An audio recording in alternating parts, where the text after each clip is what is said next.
Hey,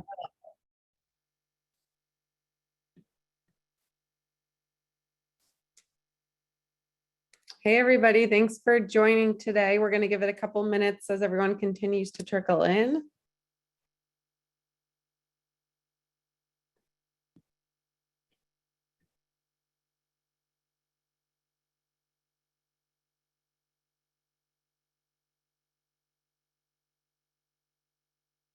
All right, still a couple more people coming in, so we'll hold off.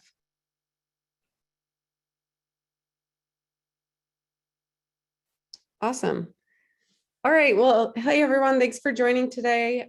We are here for the 2023 US Rowing Coaches and Coxswains meeting for the US Rowing Central Youth Championships. A quick agenda for today. So we'll start off with the US Rowing update with some key takeaways and introductions. We'll go over the review of registration and venue schedule, and then we'll talk about the pre-arrival checklist and everything that you need to stay up to date on prior to attending the regatta. And then we'll go ahead, we'll go over some traffic patterns and introduce our chief referee. We'll do a referee welcome, go over traffic patterns, talk about US Rowing rules of rowing. We'll go over on the water details and unsportsmanlike conduct. And then finally, we'll close out with LOC information, which includes venue information and our evacuation and safety plans. One housekeeping item. So if you do have any questions, please do feel free to put that in the Q&A. We'll get to it at the very end, but please pick the Q&A over the chat too. And this will also be recorded. We'll post this tomorrow afternoon alongside with the actual slide deck too. So you'll be able to send it out to your athletes and coaches.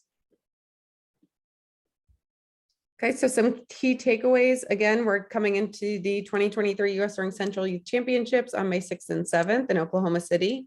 Number one, so safety both on and off the water continues to be the top priority at US Rowing events.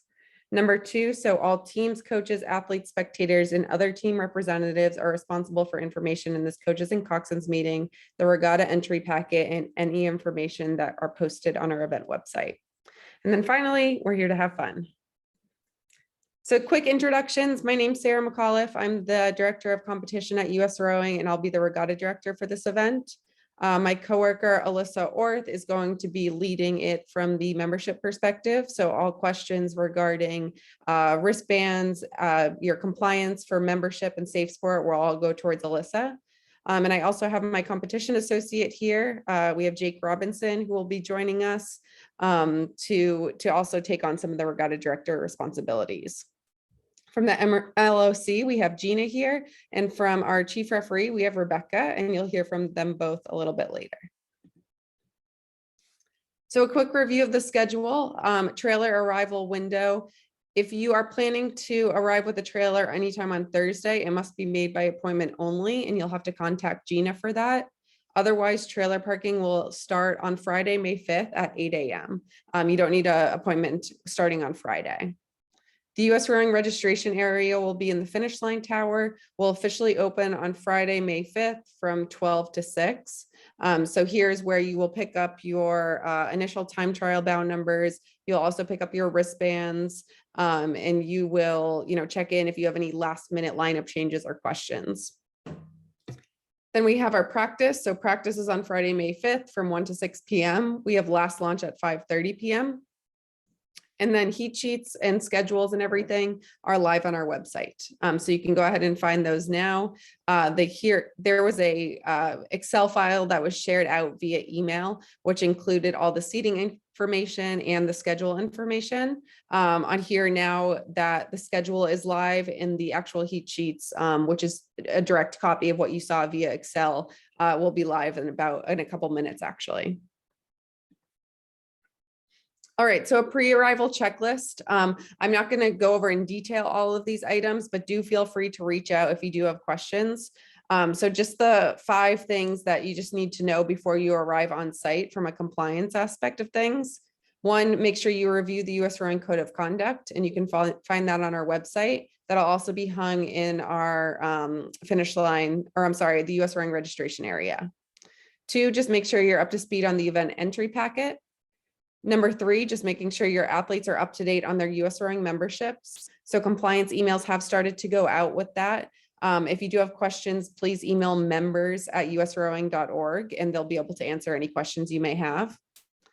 Number 4, so are your athletes, coaches, and support staff Safe Sport compliant?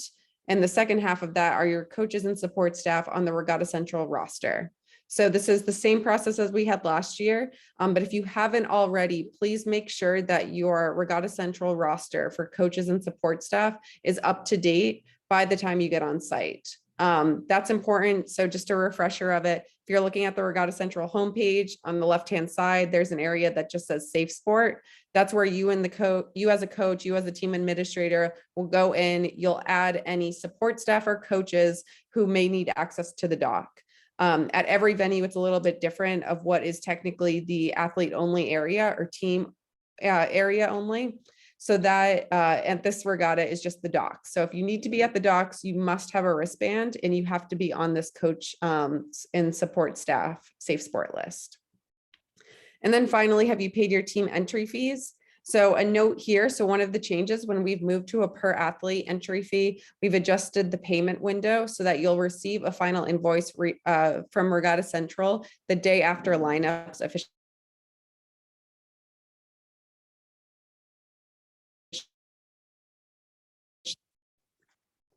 I think I froze for a second. Gina, am I back? I think I froze for a second. Good to go? Awesome, thank you. All right, thank you. Yeah, so like I was saying, just making sure those fees are paid prior to arriving at the registration desk. We'll verify that they have been, but you'll receive an invoice. This is allowing us that, and up until the lineups officially close, you're able to make some adjustments and we don't have to adjust your invoice accordingly.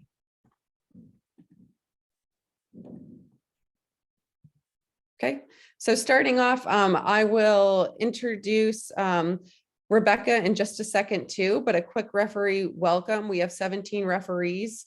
We are coming from the Midwest region, and just a reminder that our referees are here for everyone's safety and fairness. So a big thank you to Rebecca and her jury who have put in a lot of work here.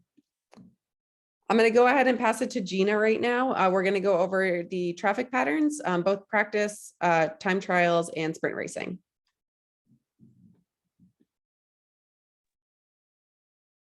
Okay, so for practice, you all will leave the dock. It'll follow the time trial pattern. So you're going to leave the dock. You're going to put your bows to the east, and you're going to go up lanes 7 and 8.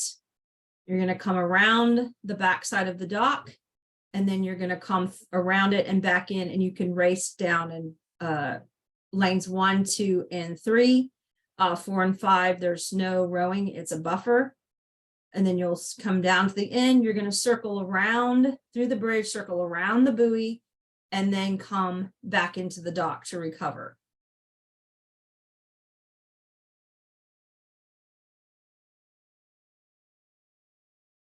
So time trials, it's the same thing, same traffic pattern. You're going to put your boats in, launch with your bows to the east, going up lanes 1 and 2.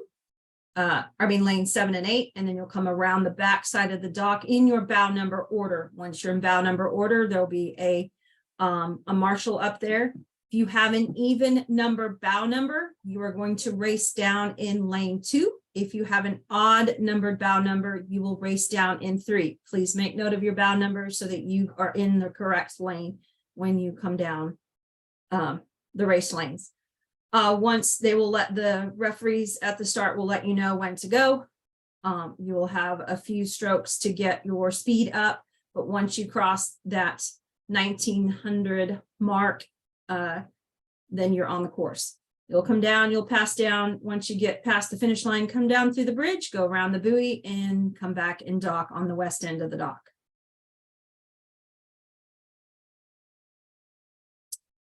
Sprint racing is backwards. So you are now going to be actually doing the correct normal traffic pattern. So you're going to launch your boats with your bows to the west. You're going to come out and go around that buoy line, buoy ball, big orange buoy ball, and you're going to go up in lane 1, up to the start. You're going to go through to the back side of the bridge. You're going to stay kind of in that area. And then they'll call you up. Once they call you up, you want to get into bow number order again, and you want to start with lanes 2, come through the dock on the north side, and then come into your lane, then 3, then 4, then 5, then 6, to back into the dock. So that way it makes it easier for everybody to get onto the dock and not run each other over. Once you're done through the finish line, you're going to immediately check it down, and then you're going to come right into through the bridge and come right into that east end of that recovery dock to recover.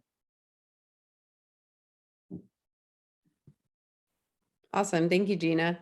We're going to hop right into US Rowing Rules of Rowing. I'm going to go ahead and pass it off to our chief referee, Rebecca Thompson. Rebecca, you're on mute.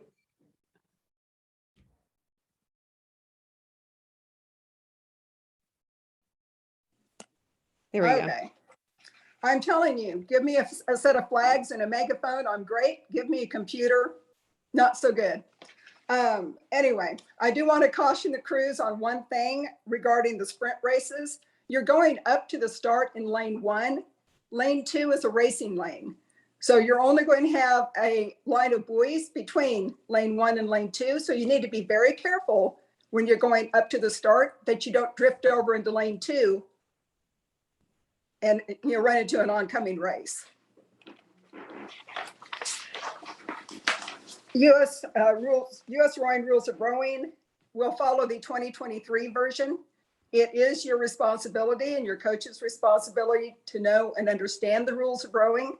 It will help you immensely in your rowing career if you do.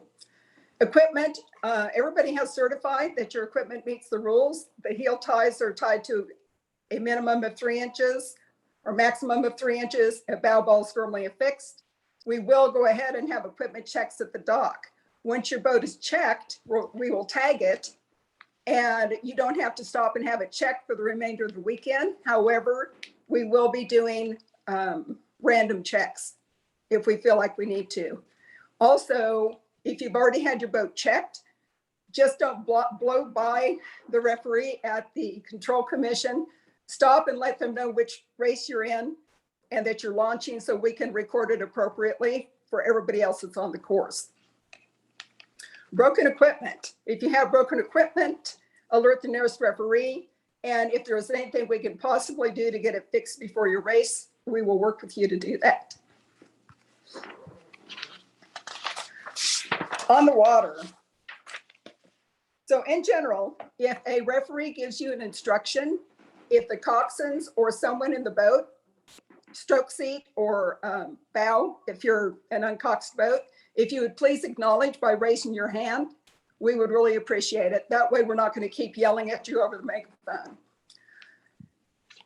If you are in proximity of the course, if a start is in progress, you need to wait to pass, and going up to the start, you need to wait to pass until that race has come by you. Also, please don't stop on the start line or where you might drift into the way of the aligner, because that makes it difficult for us to be able to align the race that's on getting ready to leave on the course. Also, please don't sit at the finish line as another race is finishing, because we need to be able to see the finish line clearly so we don't mistakenly count your boat amongst the boats that are coming across the finish line. We want to get everything right because this is an important race for you guys.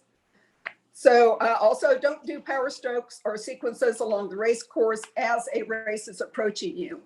So if you would just check it down, wait for that race to go by you, and then resume going up to the start, that would be greatly appreciated. In the warm-up, follow the traffic pattern, know what it is each day. Gina went over 3 of them with you, the traffic for time trials and for the race day. Time trial starts. Please be in the starting area, listening to the referees at least 5 minutes before your event time so we can ensure that you're there on time and that we give you a good start. There'll be a series of referees helping you get into bow number order, starting from right in front of the start dock on the north side, behind the start dock, and on the south end of the start dock. Pay attention to them. They'll tell you exactly what you need to do. You'll have 100 meters to get up to speed and to the start line. The breakage zone is 100 meters or 20 seconds. That's also, you can always tell because your buoy balls start out at red and they change to white. So that red area, that first 100 meters is your breakage zone. Referees will be along the course on each side to assist if there are any issues or if anybody flips or has any problems. And if you have an objection at the end of the race, speak with the finish marshal. And they'll direct you what to do at that point. On the sprints on Sunday, if you are directed by the starter to do so, you may enter your lane after the start of the prior race and warm up in your lane. If you have to turn into your lane to attach to the stake boats, make sure that you do it close to the stake boat. Otherwise, your crew will be backing up for a lengthy period of time, and nobody wants to do that right before a race. You want to save your energy. The starter will count down to 2 minutes. At 2 minutes, your crew is to be locked on and ready to race. A failure to be locked on at that time will result in a warning. The race may start at any time after the 2-minute notice, and we no longer recognize hands during the start. So at the start, once everybody's in their lane and we're ready to go, the 2 minutes has been called. Sometimes after the 2-minute call, the crews will be pulled in a steady cadence. Then the referee will say, attention. They'll raise the red flag, and then they'll say go, along with dropping the flag to one side. If the start is interrupted for whatever reason, we lost alignment, I don't know, a dog ran across the course, something like that, the starter will, you'll hear as you were, and the flag will be slowly lowered, and they'll start over again. If you were at the start, you're locked on, your race is ready to start, and you're not ready to go, don't row. I can't stress that enough. That happens quite a bit. What we'll do is we won't start the race, and then we'll call the race back, and we'll figure out what the issue was, whether we can do anything about it. If it's something that there's not a reasonable cause for it, the worst that would happen is that you would get a warning. If you lead the start, you accept the start. As I said, the breakage zone is 100 meters or 20 seconds, or that first line of red buoys. If for some reason the weather kicks up or we have really bad winds or something is wrong, we will do a quick start. In that case, the starter will say, quick start. He won't call the crew names or he won't call your individual names. They'll just say, quick start, attention, raise the flag, go. It's the same as a regular start. We just don't call out the crew names.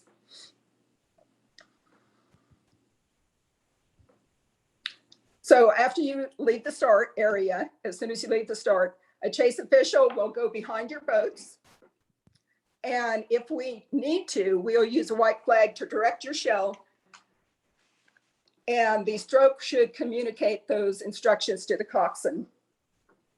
So we use white flags to tell you to keep apart, to prevent interference, to tell you when to avoid an obstacle on the course, and to get one shell. If we need one shell to stop rowing, we'll use the white flag.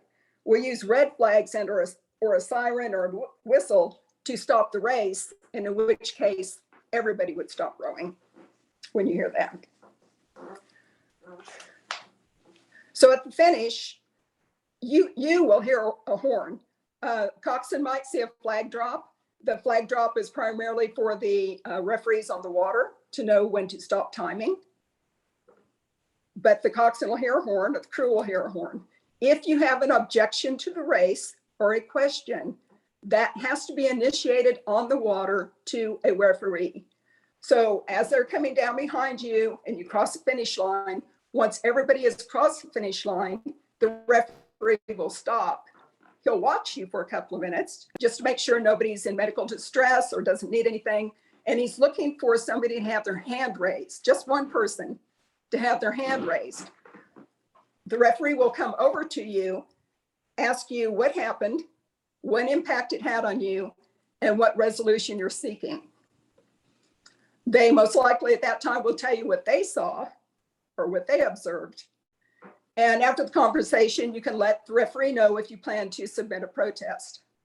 There is a form that we can provide at the docks, and the objection is due within 1 hour. It's due within 1 hour, along with the completed form and $50. Those objections can be submitted to the referee at the docks, at Control Commission, and they will make sure that I get it. So, unsportsmanlike conduct. Among other things, profanities in general are not considered sportsmanlike, even when used to motivate your own crew, and they should never be directed at another crew. If you looked at the regatta packet, unsportsmanlike conduct also includes things like having an unauthorized drone on the course, because that's distracting for everybody and could prove injurious to the rowers. So read the regatta packet about drones. And I hope that we have a safe and fair regatta. I'm looking forward to it. Awesome. Thank you, Rebecca. Sure. We're going to go on to safety on the venue with our evacuation plan. Gina, if I can hand it to you to go over this. Okay, in the case that we need to do a quick evacuation, everybody will come down the course into the lanes. We'll have the lanes 1 and 2 will come into Devon. Lanes or 1, 2, and 3 will come into Devon, and then the next couple lanes will go into the starting finish line tower dock, and then the other crews will come into Devon. Everyone that's circling around at Chesapeake will go ahead and pull their boats off of the Chesapeake dock, or if you're in that circle, you'll come back, circle around back to the dock and take your boats out there. If by chance that we have to go undercover, we do have designated areas for that at Devon and Chesapeake and at the UCO boathouse. So you just go to the nearest boathouse. Medical will be located at the finish line tower, and somebody will be located at the Chesapeake Fitness Center. So the finish line tower is on the first floor, Chesapeake Fitness Center. You guys know where that is, most of you. If medical is needed on the water, you're going to flag down the nearest official, and then they will direct you and get you to the nearest medical person. We'll call the medical person to the dock or whatever we need to do to take care of the issue. Awesome. Thank you, Gina. There's a question in here for Gina's contact because of a trailer arriving or a request for Thursday. So here it is. And here's my contact information as well. If you have any last questions, please feel free to drop them in the Q&A right now.